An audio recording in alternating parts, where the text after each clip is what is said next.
우리 민족이 일본의 식민 통치에 한거하고요. 그리고 이 독립선언서를 발표하면서 우리나라의 자주 독립을 전 세계에 알린 날이 바로 3.1절입니다. 네.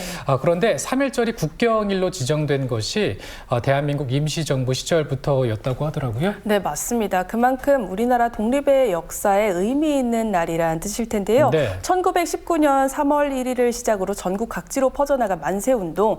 충북에서는 만세운동의 시작이 괴산이라고 합니다. 괴산 만세운동 어떤 의미를 가지는지 알아보는 시간 준비했습니다. 네, 도움 말씀을 위해서 충북향토사연구회 김군수 회장과 함께 얘기 나눠보겠습니다. 어서 오십시오. 안녕하세요. 네, 괴산읍의 3.1 만세운동이 충북의 첫 만세운동이었다 이렇게 알고 있습니다. 이게 맞나요? 괴산 만세운동은 충북 네. 최초의 만세운동입니다. 1919년 3월 19일 괴산 장날을 이용해서 괴산시장에서 괴산보통학교 학생 등 주민 1,600명이 모여 독립선언서를 배포하고 태극기를 흔들면서 독립운동을 했습니다. 네.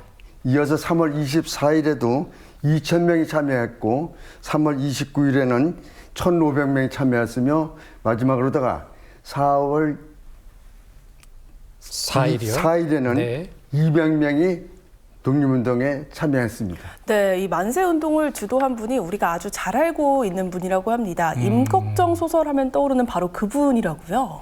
예, 괴산 만세운동을 주도하신 분은 대하소설 임꺽정의 작가 벽초 홍명희입니다. 네. 홍명희는 1910년 한일 강제합병, 즉 경술국지 시 대들보가 무너지는데 석가래가 있으면 무엇하랴 이런 유언을 남기고 자결하신 홍범식 군수의 아들입니다. 네. 1919년 3월 15일 상경에서 고종황제 국장을 참여한 후 의암 손병희 선생님을 만나게 됩니다. 네. 여기서 독립운동을 할 것을 결심하고 고향으로 내려와서 3월 17일, 18일 독립선언서 300매와 태극기를 제작해서 삼촌인 홍용식 씨, 동생인 홍성희, 서부리에 사는 이재성, 김인수 등과 독립운동을 전개것을 주도하면서 전개했습니다. 네. 이 만세운동이 벌어진 3월 19일 괴산 장터의 모습을 한번 좀 상상을 해보면은 막 지금도 가슴이 막 벅차오르는데 그때의 기록들은 또 어떤 것들이 있나요? 예, 당시 신문인 매일신보와 국사편찬위원회 데이터베이스 자료를 통해서 알 수가 있습니다. 그 주요 내용은 3월 19일 오후 5시경 괴산장날 시장의 군중들이 독립만세를 외치며 시위에 돌입하였습니다. 이 시위는 괴산보통학교 4학년 급장 곽영순 등 35명이 무리를 지어서 태극기를 흔들며 조선독립만세 운동을 전개했습니다. 네. 이에 괴산경찰서 1경들은 학생 3명을 체포하여 구금하고 경계태세를 갖추고 있었습니다. 그러자 오히려 시위대는 1,600명으로 늘어나 네. 충주 수비대 20명이 지원을 받아서 진압에 나섰으나 이날 새벽 2시까지 시위가 계속되었습니다. 당일 18명이 체포되었으며 연행된 홍명희는 징역 2년 6개월, 이재성은 징역 2년, 홍용식은 징역 2년 6개월의 형을 받고 옥고를 치렀습니다. 네. 근데 또 이제 그럼에도 불구하고 다음 장날인 24일에도 만세운동이 펼쳐졌다 이런 얘기를 들었는데 당시에 그 분위기가 아주 격렬했다면서요. 예. 네. 예, 3월 19일에 이어서 5, 6일은 24일 장날에도 격렬한 시위가 전개되었습니다. 네. 이날 시위는 홍명희가 구금됨으로써 그의 동생 홍성희가 주도를 했습니다. 이날 괴산경찰서 1경들은 경계 활동을 강화하고 있었습니다. 그러나 이날 오후 6시경 2,000명의 군중들이 모여 괴산경찰서와 괴산우편국, 괴산군청의 유리창을 깨는 등 격렬한 시위가 시작되었습니다. 네. 이날 시위 중에 특이한 점은 괴산 면석이 구창희와 소수 면석의 김인수가 함께 주민을 선동하면서 앞장서서 만세운동을 잊었습니다. 네. 네. 5일 뒤엔 그 3월 29일에도 1,500명이, 4월 4일에는 200명의 군진들이 독립만세운동을 전개하였습니다. 네. 계산만세운동은 3월 19일서부터 4월 2일까지 4회에 걸쳐 4,700명이 참여한 조선 독립운동으로 역사에 길이 남을 것입니다. 독립운동에 참여한 선열들의 순교한 애국심에 머리 숙여서 경의를 표합니다. 네, 네. 3.1 운동은 결국에 우리나라가 자주 독립을 이뤄내는데 가장 큰 역할을 한 날이라고 해도 과언이 아닌데요. 그런데 이런 날 괴산에서 두드러긴 역할을 했던 홍명희 선생이 이후에 괴산 장터에 새겨진 괴산 만세 운동비에는 이름이 빠져 있었다고 하더라고요. 계산군에서는 1985년도에 계산 만세 운동비를 세웠습니다. 네. 이 비를 세울 때 이 비문을 계산군에서 작성해서 도에 제출하면 비를 확정했었는데 주도자인 홍명희 이름 석자가 빠져 있었습니다. 네. 이는 그 홍명희가 북한 부수상으로다가 월북한 관계로다가 네. 빠져 있는 걸로 알고 있습니다. 그렇군요. 그 시대상으로서는 이해가 됩니다만은 역사는 사실대로 바로잡아야 되기 때문에 1996년 계산향토사연구에서는 홍명희 이름 석자를 다시 넣어서 비를 새로 새겼습니다.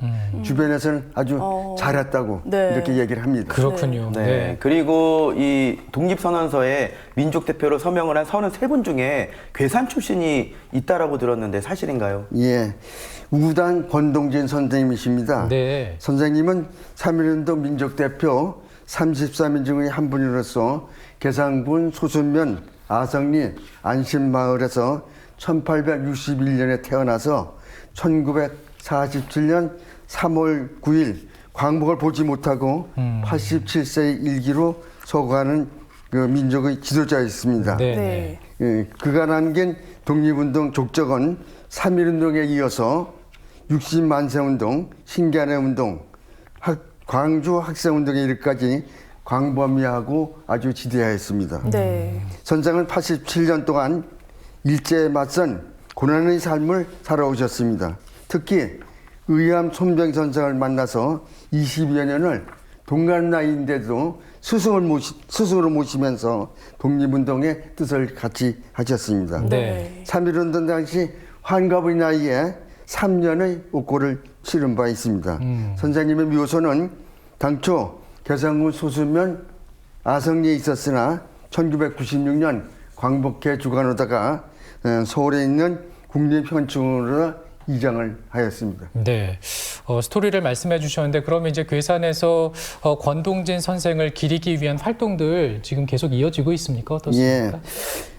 우당 권동진 선생의 탄생 160주년 기념으로 2021년도에 권동진 선생님의 생애와 독립정신에 대해서 주제를 갖고 학술 발표를 가진 바 있습니다.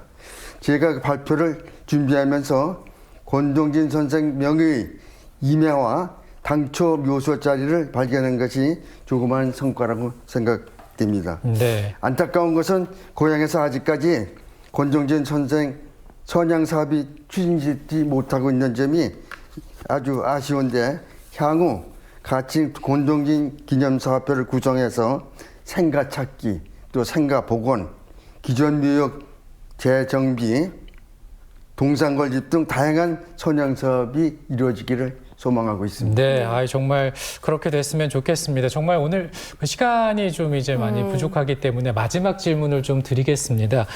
괴산에서 충북의 첫 만세 운동이 펼쳐진 것을 두고 여러 가지 사업이 또 펼쳐지고 있는데 어떤 사업이 이루어지고 있는지 10번 질문 제가 좀 드립니다. 네. 계산은 그 충절의 고장입니다. 네. 그 증명하는 것이 계산에는 임진왜란 시 산제첩을 하신 진위제첩의 명장인 충무원 김시민 장군의 묘소와 사당이 있는 충민사가 있고 네. 국립호국원이 있으며 학생군사학교가 있습니다. 지난해 8월 15일에는 계산군청 앞에 있는 계산 유기농 광장에 대형 태극기 개양대를 시설하였습니다. 네, 네. 높이는 충북 최초의 괴산 만세운동이 3월 19일에 일어났기 때문에 그 높이를 31.9m로다가 그렇군요. 그래서 시설하였습니다. 네. 이 시설은 864명의 군민과 125단체가 참여한 성공과 군비 일부를 보태서 뜻깊게 제작을 하였습니다. 하늘 높이 펄럭이는 대형 태극기는 나라사의 의미를 일깨우는 계기가 될 것으로 믿습니다. 네. 자, 오늘 회장님 말씀 잘 들었습니다. 고맙습니다. 감사합니다. 감사합니다. 자, 오늘 3.1절을 맞아서 여러 곳곳에서 3.1 만세운동 재연이 있을 예정입니다. 3.1공원에서 105주년 기념식이 있다고 하더라고요. 네, 그렇습니다. 증평군에서도 연병호 항일공원에서 기념식을 열고 만세운동을 재현한다고 합니다. 네. 또 바람개비 태극기 동산이 전시가 되고요. 증평 출신 독립운동가들의 일대기를 담은 사진 전시도 열린다고 하니까 참여해 보시면 어떨까요? 자, 저희는 다음 주에 인사드리겠습니다. 고맙습니다.